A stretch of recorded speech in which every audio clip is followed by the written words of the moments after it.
Hi there. Today's topic is grammar in CLEAR.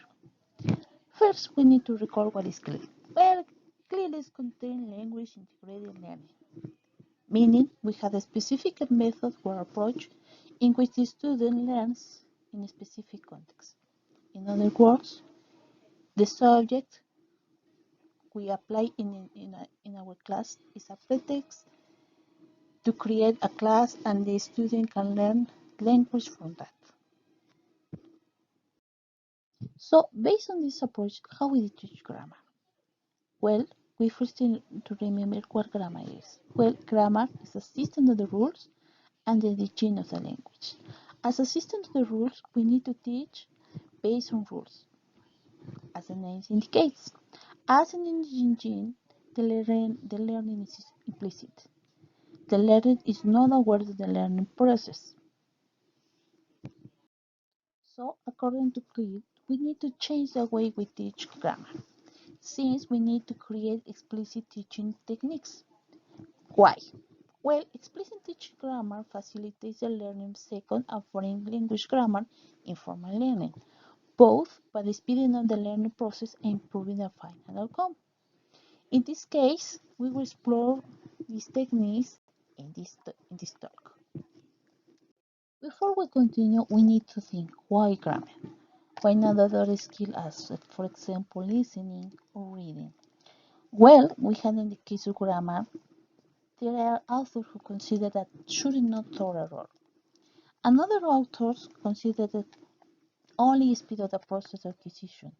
And another scholars, most of them consider that explicit teaching helps grammar learning. So, how do I adjust all these ideas in the context of CLEAR? So, there seems to be a consensus that the best way to learn grammar is in a meaning-based, a communicative-oriented environment, with brief interventions of grammar instruction embedded. This type of instruction is promoted by text learning of second language, as Ellis. Now, how can we interpret Ellis' impression?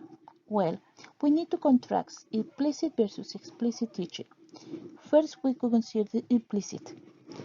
The experiential teaching of grammar by exposing learners to massive inputs on language may result in incidental and implicit acquisition of grammar rules. But sometimes grammar is not learned adequately. Immersion to the language shows signs of also elementary errors. Grammar is not learned adequately. The advantage is the opportunity to learn grammar in a meaning-oriented context, which provides for immediate practice and use. Now, in the case of explicit teaching, we can follow two forms, deductive or inductive. In the deductive teachings, the rules are introduced and practiced first in a familiar context and then applies to form new meanings in new contexts. Meanwhile, in inductive, rules can be learned through interference and examples. So we can see the difference between the two approaches, the implicit and the explicit. In the case of the explicit teaching of grammar, rule-based, we can find this path follows or directs us finally to CLEAR method. Now we know the difference between implicit and explicit teaching. Now we need to find out what's the best way or when to use deductive and inductive methods. The deductive method favors more advanced older learners who develop abstract thinking skills, whereas the inductive method can be used to teach grammar to younger and beginner language learners. In this case, we know a priori when and how to use these approaches. Now we are in conditions to give a specific examples. But first we need to consider some practical principles. First, we need to select a typical subject-specific text for teaching grammar in content teaching. Meaning we need to provide a paragraph or an activity. 2. Make sure the meaning is clear. 3. Let the students infer the rule. 4. The students practice a rule in parallel context. 5. Let the students create their own examples using the learning structure. 6. Generalize the use of learning structure to another context. An example of grammar includes the most unuseful passive form. A good rule is to avoid the passive voice and use the active instead. In scientific writing, however, the passive voice is common and more acceptable.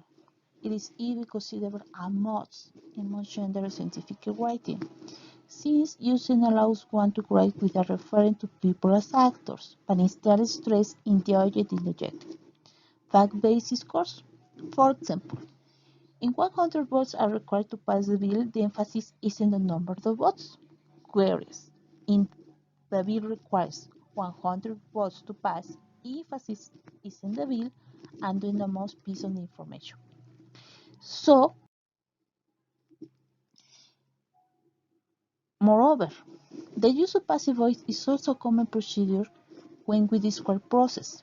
For example, the photosynthesis of plants or manufacturing process such as cheese making, or when write a report to describe the results of the test or laboratory experiment. Here we find two steps. Here we have a text in here we have one text in passive and another text in active voice. As we can see, this practice is a text-based activity in which, even if without in conditions, the students can cook. These examples can be used in a number of ways in form focused instructions. Here we point out some suggestions. Students, in pairs of course, can compare the two versions and identify the differences. Students read the passive versions and convert into a typical recipe. Students get only the verbs in pairs or groups and reconstruct the text. 4. The students fill in the passive voice in agape text. They have the text as support. And finally, students convert text into a passive. So, as we can see, we can practice in a small exercise cooking. We can provide here an example of boiling water. We can make it of cooking something more simple as making a pie, where the ingredients are easy to find, and the result, if we have a fridge in the school, can make students collaborate and talk and have a collaborative process in cooking and also in learning active and passive voices. See you later.